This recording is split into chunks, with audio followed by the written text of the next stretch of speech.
اهلا ومرحبا بكم في فيديو جديد. في هذا الفيديو اللي بزاف سولوني عليه هو اسماعيل في الفلوق الاخر اللي ربح فيه المنتخب وتاهل فيه. ما شرحتي ليناش بالديتاي، قلتي لينا الفان اي دي، قلتي لنا التيكي والريزيرف وداكشي. في هذا الفيديو ان شاء الله نشرح لكم كل شيء على ما يخص البي ديال الماتش وتريزيرفي في لوطير وتشري البي ديال الطياره باش تجي لروسيا. بقاو معنا قبل ما هادشي كامل نبدلوا هذا ونمشيو للتوني ديال المنتخب. دابا هكا احسن. مبروك التاهل. قبل ما نبدا نهضر كنشكركم بزاف على التفاعل ديالكم. الفيديو الاخير اللي تحط قبل من هذا حاليا وصل تقريبا 45 ولا 46 الف مشاهده، هذا شيء زوين. وفي ظرف نهار زاد اكثر من 1000 مشترك في القناه. كاع دوك 1000 الناس اللي اشتركوا في القناه كنقول لهم مرحبا بكم. ونبداو على بركه الله دابا الشرح. ربي شوك غنشرح. لا عرفتي شحال وانا كنستنى غير سكوت خونا نتقي بالحيط، ما عرفتش كنسمع الصوت ديالو النهار وانا كنستنى باش تسجل الفيديو. يلاه بدات كنهضر هو يبدا يتقو. الله يرحمه.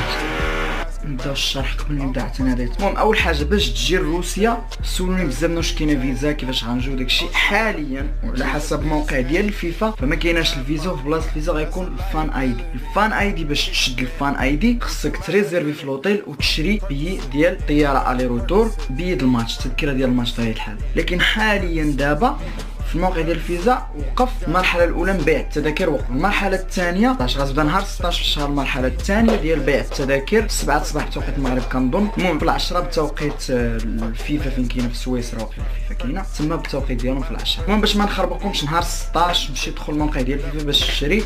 غير باش نشرح لبعض الناس ان ماشي كيعني انك دخلتي الموقع ديال بغيتي تشري غتقدر تشري، حيت الكم الهائل ديال الطلبات على التذاكر وداكشي.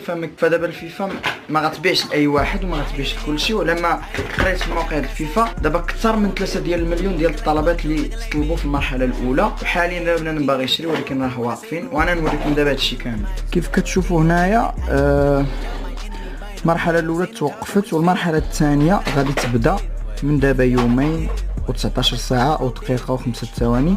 غادي تبدا في العشرة بالتوقيت ديال فين كاين المقر ديال الفيفا في سويسرا نهار 16 في الشهر. وهما في ديك البلاد عندهم 2:59. حنا هنا في روسيا عندنا 7. هذا مكان باش تشري التيكي ديال المباراة. الفيفا دارت 5 ديال المراحل. كاينه المرحله الاولى اللي كتسمى مرحله الاختيار العشوائي. من بعد الاول اللي جا الاول اللي اختار سمينا فيرست كام فيرست ريزيرف. كاينه عاوتاني غتجي المرحله الثالثه واللي هي المرحله الثانيه ديال الاختيار العشوائي. عاوتاني من بعد الاول اللي جا الاول اللي اختار. وكاينه المرحله الاخيره والخامسه ديال الشراء واللي غتكون لاست مينيت ديال البيع. المهم المرحله الاولى بدات في 14 وتسالات في 12 اكتوبر. المرحله الثانيه اللي قلت لهم غادي تبدا نهار 16 وغتسالى نهار 28 في نفس الشهر، يعني في شهر نوفمبر شهر 11 اللي فيه حنا حاليا. المرحله الثالثه غتبدا نهار 5 ديسمبر وغتسالى نهار 31 يناير، يعني تقريبا شهرين غتبقى مفتوحه. المرحله الرابعه غتبدا نهار 13 مارس وغتسالى 3 ابريل. والمرحله الاخيره غتبدا 18 ابريل وغتسالى 15 يوليوز. هادو هما المراحل اللي كاينين ديال بيع التذاكر. يعني في هاد المراحل خصك تشري وخصك تزرب، حيت كاين العالم كامل 7 مليار اللي باغا تريزيرفي وتشري التيكي ديال المباراه. المرحله الاولى اللي كانت فتحت كانت فيها غير الاختيار العشوائي. يعني انت كتشري التيكي عشوائي، ما تقدرش تعرف كتشري التيكي ديال مثلا الماتش ا مع الماتش بي، يعني الماتش ا مع هذا ما معروفينش الفروق ولكن الماتشات اللي معروفين. المرحله الثانيه اللي غتبدا نفس الشيء، غادي يديروا يزيدوا فيها واحد الحاجه، انك تقدر تفولوي التيم ديالك، يعني تتبع الفريق اللي بتتفرجي. مثلا دابا حنا المغاربه غنتبعوا المنتخب المغربي، غادي تدخل غادي تريزيرفي انك تتفرج مثلا في ماتش واحد المغرب 2 ماتشات ولا 3 الماتشات ديال المجموعات. المرحله الاخيره واللي ماشي الاخيره الثالثه واللي غتبدا في ديسمبر، يعني من بعد القرعه تما فين غادي تعرف يكون توضح كلشي. يعني تعرف مثلا الماتشات اللي بغيتي تشري واش، حيت المرحله قبلنا اختي غير كتفولوي غير التيم ديالك. ولكن المرحله اللي قلت في ديسمبر غتختار فيها المباراه اللي بغيتي انت، مثلا المغرب ضد السعوديه ولا البرازيل ضد المانيا ولا شي حاجه بحال هكا. يعني انت كتختار الماتش اللي بغيتي. ومن بعد عاوتاني المراحل الاخرى كذلك كتختار انت اللي بغيتي. ولكن ما عرفتش واش مهمه بالنسبه لكم، ولكن الفيفا داير واحد القضيه اخرى، انك تشري 3 الماتشات الدور المجموعات وتشري الماتشات اللي بعدا حتى للفينال، يعني تشري من الماتش الاول حتى للفينال، وتقدر انك تبدل المباريات. مثلا جيتي انت بغيتي تتبع المغرب،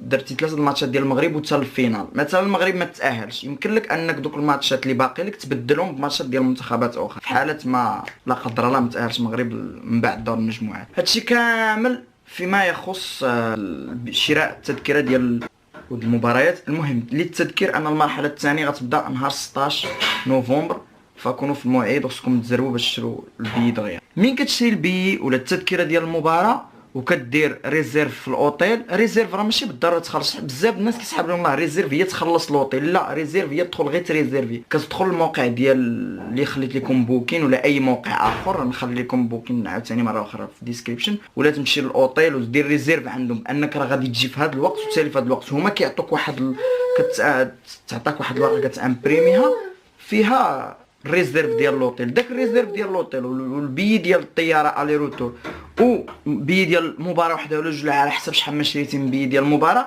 بداك الشيء كامل كيخاولك انك تشد فان اي دي. الفان اي دي هي بطاقه المشجع.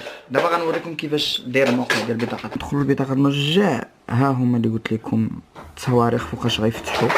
دابا هاد المرحله الثانيه هي فوقاش غادي تفتح. كل شيء كاين في الموقع ديال الفيفا، يعني كتدخل كتشوف ها هي ديك الا بغيتي تشري البي ديال الطياره، ها البي ديال المباراه انا كنخلط بينهم، ها الفان اي دي. غادي تجي الموقع ديال الفيفا وغادي تسكي هنايا، وانا نخلي لكم عاوتاني مره اخرى اللين ديال الفان اي دي. ها هو الفان اي دي ساهل، غادي تجي لهنا باش تسجل. هما كيطلبوا منك، راه طالبين منك داكشي اللي خصك دير باش تشد هذا.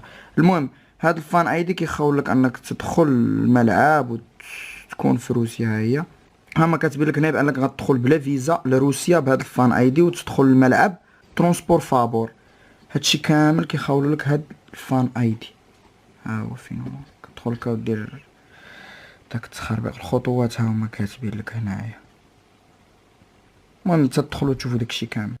هادشي ساهل بسيط، شي واحد جا طب هادشي اللي كاين باش تجي لروسيا وتفرج في المنتخب المغربي ولا اي منتخب عربي. الا كانوا كيتفرجوا من مثلا الاخوه من تونس ولا مصر ولا اي السعوديه، هادشي باش تجي لروسيا وتفرج في مباريات المنتخب ديالك. الان كيجوني بعض الاسئله على حنا مثلا الطلبه المغاربه اللي كاينين في روسيا واش غنحتاجوا الفان اي دي. حنايا لا ما غنحتاجوا الفان اي دي ببساطه ان عندنا فيزا ديال القرايه. يعني الفان اي دي هذا غير حاله انك كتبغي تدخل التيران ولا شي منطقه غيسولوك باش كدور، حيت نتوما كتعرفوا هنا في روسيا كيسولوا بزاف، كيكونوا اجراءات بزاف، سواء كنتي داخل المول سواء كنتي داخل شي مكان عام كبير بحال محطه القطار ولا المطار ولا شي تخربيق، كيسولوك على الوثائق باش انت كاين هنا في روسيا. داك الفان اي دي هو الوثيقه كتدل بانك راه داخل قانونيا.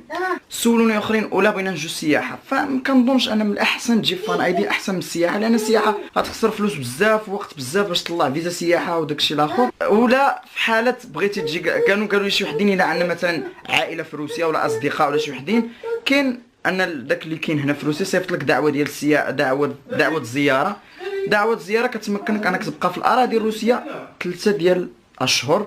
ولكن كنظن لا حاجه ليها وضياع الوقت وداكشي، اللهم تجيب الفان اي دي. انا كنظن بالنسبه لي جيت تفرج، الا كنتي جاي على اساس انك تفرج في مباراه كاس العالم فجيب الفان اي دي. جاو الدراري وليد ورضوان. المهم كيف قلت لكم هادشي اللي كاين، فمن الاحسن الفان اي دي تجيب الفان اي دي وتقاد ورق كامله وتجي. بالنسبه للدراري يقول لي ولا جيت هنا ومن بعد كاس العالم شحال بعدا، قال لك بالفان اي دي شحال بعدا عندي الحق نبقى في روسيا. عندك الحق تبقى في روسيا 10 ايام قبل بدايه المونديال، تجي لروسيا 10 ايام وتبقى 10 ايام من بعد المباراه النهائيه. يعني حسبوها الشهر ديال كاس العالم و2020 تقريبا 50 يوم اللي عندك الحق تبقى في روسيا. والفان اي دي كيف قلت راه كيخولك انك اخوان الله يلا الدري هذا اللالوز بالسير. شكرا. الفان اي دي كيخولك انك تركب في الطوبيس والترام وحتى المترو والتراليبوس. التراليبوس ما عرفتش كلشي كيعرفوا، ولكن هنا في روسيا هو بحال الطوبيس وفيه الضوء كيخدم ضد السلوكه. واخيرا التران هذا في حاله مثلا المغرب غيلعب ولا شي فريق اللي متبعو انت غيلعب في مدينه اخرى، عندك الحق انك تمشي من المدينه اللي فيها انت بداك الفان اي دي للمدينه الاخرى وتستخدم تران فابور. المهم هادشي اللي كاين في طريقه باش تجي لهنا لروسيا. الفيديو الجاي ان شاء الله استناو غيكون من بعد هذا هو اللي غنشرح فيه تقريبا الاثمنه حاليا ديال الاوتيلات وكيفاش تعيش هنا الماكله في روسيا وداكشي. اما الاثمنه ديال المواصلات فما كنظنش غتحتاجوا تعرفوهم لان الفان اي دي غيخول لك انك تجي تستخدم وسائل النقل كاملين فابور. قبل ما نسالي الفيديو بغيت نقول لكم واحد الحاجه، انا بزاف ماشي بزاف ولكن بعض الناس كتبوا في الكومنتات اننا الاحتفالات ديالنا فاش ربح المنتخب كانت بارده. اول حاجه ان الهدف الاول ما شفناش حيت تقطع لينا التفراجه حيت داكشي من الانترنت. الحاجه الثانيه الماتش بدا في 10:30 وهنا في روسيا من بعد 10 د الليل ممنوع الغوات والصداع داكشي حتى يدومونديو لك على البوليس يجيو يهزوكم. فكانت الاحتفالات بشويه ما كنغاوتوش. دابا نخرج عليه نقول نغوت دابا يجيو البوليس ديال الدار يدوني. فما كناش كنغاوتو داكشي. اما ان شاء الله من يجي المنتخب هنا غنرونوه اخويا غنرونوه. شاينين صباحين. المهم دافين المهم كيف قلت لكم شكرا على الدعم ديالكم، شكرا على الفيديو اللي وصلتوه اكثر من 40,000 مشاهده، شكرا حيت انضميتوا 1000 واحد للقناه. بقاو معنا وبارطاجيو وديروا لايك، ولا عندك شي سؤال اخر ديروا في الكومونتير، واستناو الفيديو الجاي اللي غنشرح فيه كيفاش انك تجي وتانستالا هنايا وما تلف ما والو حيت كاينين بروغرامات اللي غيعاونوك في هذا الشيء. كان معكم اسماعيل ووالد واخا ما قال والو ما بقيتيش خلف العدسه. ورضوان ها هو هنايا. السلام عليكم الخوت.